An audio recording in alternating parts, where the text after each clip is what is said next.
श्री गणेशाय नमः. श्री कुलदेवताभ्यो नमः. श्री सद्गुरवे नमः.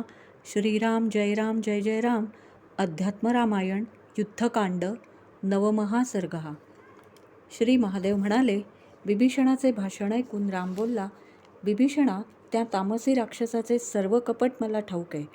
तो ब्रह्मास्त्र विद्या निपुण आहे, शूर आहे, महाबलवान आहे, तसाच मायावी कपटी आहे. लक्ष्मणाचे स्वरूप व तो माझी करीत असलेली सेवा मला कळत आहे. हे समजत असूनही मी स्वस्थ राहिलो, ह्याचे कारण म्हणजे त्याच्या हातून पुढे होणारी महत्त्वाची कामगिरी हे होय.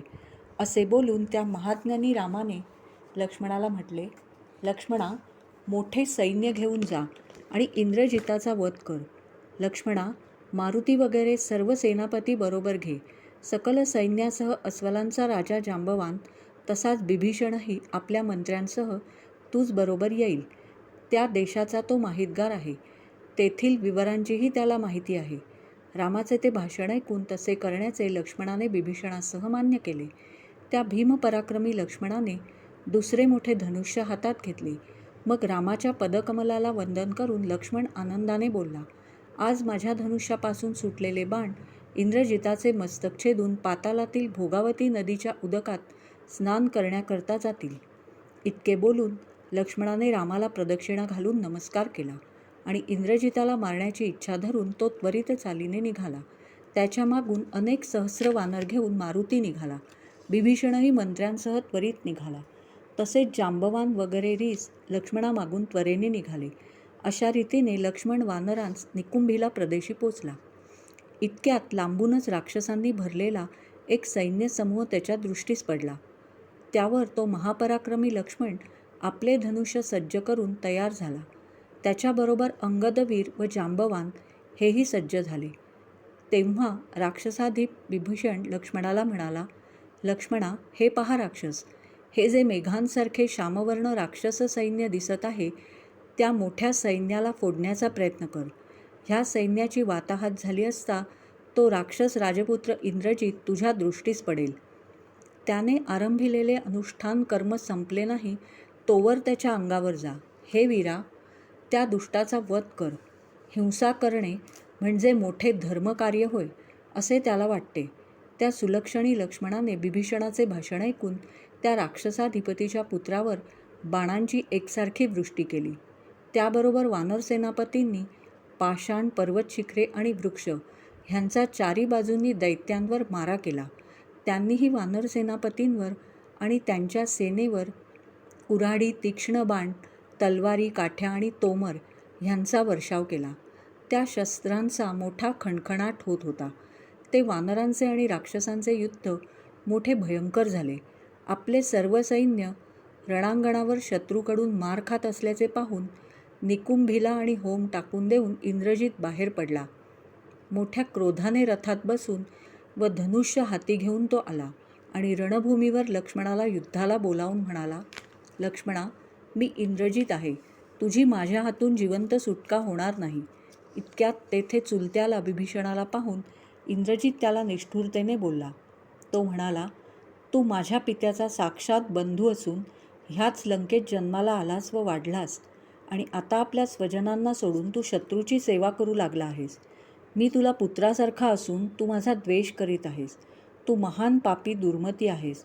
असे बोलून हनुमंताच्या पाठीवर बसलेल्या लक्ष्मणाला त्याने पाहिले. ह्यावेळी तो इंद्रजित मोठ्या रथात बसला होता. त्यात अनेक आयुधे आणि तलवारी सज्ज करून ठेवलेल्या होत्या. मोठ्या आकाराचे एक धनुष्य उचलून घेऊन त्याचा त्याने भयंकर टणत्कार केला. तो म्हणाला, वानरांनो, आज माझे बाण तुमच्या प्राणांचे प्राशन करणार.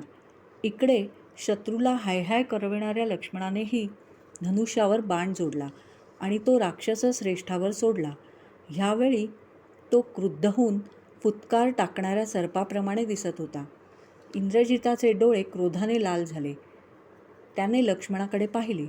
तोच लक्ष्मणाने सोडलेले इंद्राच्या वज्रासमान तीक्ष्ण बाण अंगाला लागून इंद्रजित मुहूर्त मात्र मूर्छित झाला, पण तो लगेच शुद्धीवर आला. दशरथपुत्र वीर लक्ष्मण आपल्यापुढे उभा आहे असे पाहून क्रोधाने लाल डोळे करून तो वीर इंद्रजित लक्ष्मणावर धावून गेला. त्याने धनुष्यावर बाण जोडला आणि लक्ष्मणाला म्हणाला, प्रथम युद्धात माझा पराक्रम तुझ्या दृष्टीस पडला नाही, तरी तो आज मी तुला दाखवतो. माझ्यापुढे आता व्यवस्थितपणे उभा राहा. असे बोलून इंद्रजिताने लक्ष्मणाला 7 बाण मारले. तसेच तीक्ष्ण धारेचे 10 उत्तम बाण त्याने मारुतीवर सोडले. नंतर दुप्पट क्रोधसंतप्त झालेल्या त्या वीर्यशाली इंद्रजिताने विभीषणावर 100 बाण टाकून त्याला जर्जर केले. लक्ष्मणानेही तशीच शत्रूवर सारखी शरवृष्टी केली. त्या लक्ष्मणाच्या बाणांनी इंद्रजिताचे सोन्यासारखे शोभिवंत कवच चिलखत तुटून रथात पडले. त्याचवर पुन्हा लक्ष्मणाचे बाण पडून त्याचे तिळाएवढे तुकडे होऊन ते जमिनीवर पडले. नंतर अतिक्रोधाविष्ट होऊन इंद्रजिताने रणभूमीवर त्या भीमपराक्रमी लक्ष्मणवीराला सहस्र बाण मारले. त्यामुळे लक्ष्मणाचे दिव्य कवच तुटून पडले. पुढे त्या दोघांनी एकमेकांच्या अंगावर धावून जाऊन परस्परांचे उसने फेडले. त्या दोघांमध्ये तुमुल युद्ध झाले. दोघेही सारखे दीर्घ श्वास टाकीत होते. दोघांच्याही सर्वांगावर बाणांचे घाव लागून ते पूर्णपणे रक्ताने न्हाले होते. पुष्कळ वेळपर्यंत परस्परांवर तीक्ष्ण बाण टाकून ते दोघे महापराक्रमी वीर लढले, पण जय किंवा अपजय कोणाच्याही वाट्यास येईना. लक्ष्मणवीराने 5 बाण टाकून इंद्रजिताचा सारथी तसेच त्याचा रथ आणि घोडे ह्यांचा चूर केला. त्याचप्रमाणे त्याचे धनुष्यही आपल्या बाणाने तोडून टाकून लक्ष्मणाने आपले हस्तचापल्य दाखविले.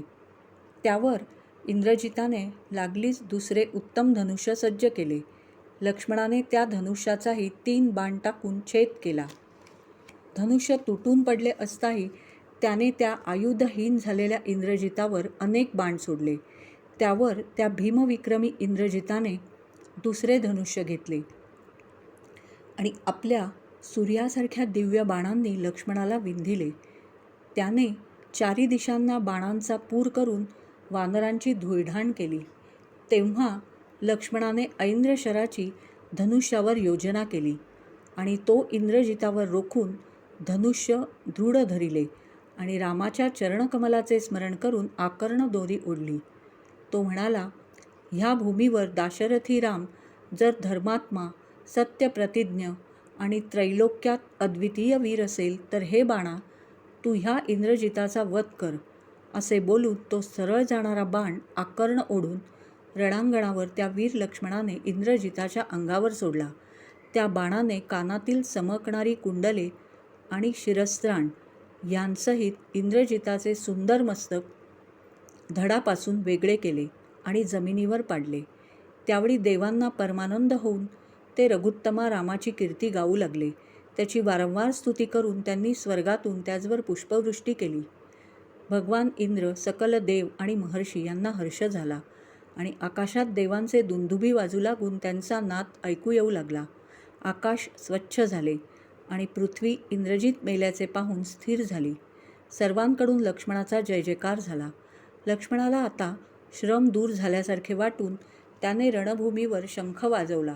नंतर सिंहनाद करून त्या शक्तिमान लक्ष्मणाने धनुष्याच्या दोरीचा टणत्कार केला. तो नाद ऐकून वानरांना हर्ष होऊन त्यांनाही श्रम दूर झाल्याचे वाटले. वानरवीरांच्या अंतःकरणांना हर्ष वाटून त्यांनी लक्ष्मणाची स्तुती करण्यास प्रारंभ केला. लक्ष्मणाचेही मन संतुष्ट झाले. तो वानरांसह परतला. मग लक्ष्मणाने हनुमान आणि विभीषण ह्यांना बरोबर घेऊन नम्रतापूर्वक रामाची भेट घेतली व सर्वव्यापी साक्षात नारायण असा आपला ज्येष्ठ बंधू राम त्याला वंदन केले. तो म्हणाला, रघुश्रेष्ठा, आज रणांगणावर रावणपुत्र इंद्रजिताचा वध झाला आहे, ही तुझी कृपा होय. लक्ष्मणाच्या तोंडून ती गोष्ट ऐकून रामाला आनंद झाला. त्याने प्रेमपूर्वक त्याला आलिंगन दिले आणि मस्तकाच्या ठिकाणी हुंगून स्नेहपुरस्पर म्हटले, लक्ष्मणा, फार चांगले केलेस. तू दुष्कर कार्य शेवटाच नेलेस. ह्याबद्दल मला संतोष वाटत आहे. मेघनाद मृत्यू पावला, त्यामुळे हे शत्रुमर्दना आम्ही सर्व जिंकल्यासारखे झाले आहे. 3 दिवस आणि 3 रात्री कष्टाने युद्ध करून तू त्या वीराला भूमीला मिळवलेस. आज तू माझे सर्व शत्रू नाहीसे केले आहेस. आता रावण पुत्रशोकामुळे माझ्याबरोबर लढण्यास येईल. त्या रावणाचा मी वध करीन. इकडे लक्ष्मणाने महाबलवान इंद्रजिताचा वध केला असे ऐकून रावण मूर्छित होऊन जमिनीवर पडला. बऱ्याच वेळाने पुन्हा शुद्धीवर येऊन तो अत्यंत दीन होऊन पुत्रशोकाने विलाप करू लागला. मुलाचे गुण आणि त्याची पराक्रमादी कृत्य आठवून तो शोक करू लागला. तो म्हणाला, इंद्रजित मेल्याचे कळले की आज सर्व देवगण, लोकपाल आणि मोठमोठे ऋषी निर्भय होऊन सुखाने झोप घेतील. इत्यादी बहुत प्रकारे त्या पुत्रवत्सल रावणाने शोक केला. नंतर अत्यंत क्रोधसंतप्त होऊन सर्व राक्षसांचा रणांगणी नाश करण्याचीच जणू इच्छा धारण करून त्याने त्यांस युद्धास जाण्याची आज्ञा केली. पुत्रवधाने अत्यंत संतप्त होऊन तो क्रोधाधीन झाला. त्याने विचार करून सीतेला मारण्याचे ठरवले आणि तो तिजवर धावून गेला. इतक्यात त्या रावणाचा बुद्धिमान, पवित्र आचरणाचा व विचारी सुपार्श्व नावाचा मंत्री जवळच होता. तो रावणाला बोलला, दशमुखा रावणा, तू प्रत्यक्ष कुबेराचा कनिष्ठ बंधू आहेस. वेदविद्या व व्रते ह्यात तू निष्णात आहेस. स्वकर्माचरणात तू दक्ष आहेस. तू अनेक गुणसंपन्न आहेस. असे असून स्त्रीवधाची इच्छा करीत आहेस, हे काय? आम्हाला बरोबर घेऊन चल आणि रणांगणी रामाचा आणि लक्ष्मणाचा वध कर, म्हणजे तेव्हाच तुला सीतेची प्राप्ती होईल, असे त्या सुपार्श्वाने सांगितले. तेव्हा रावण माघारी फिरला. नंतर त्या सुपार्श्वाचे न्याय्य बोलणे मान्य करून रावण घरी गेला. शोकामुळे त्याची बुद्धी मूढ होऊन गेली होती. तो लागलीच आप्तेष्टांना बरोबर घेऊन सभेत आला. युद्धकांडातील 9वा सर्ग समाप्त. श्रीराम जय राम जय जय राम.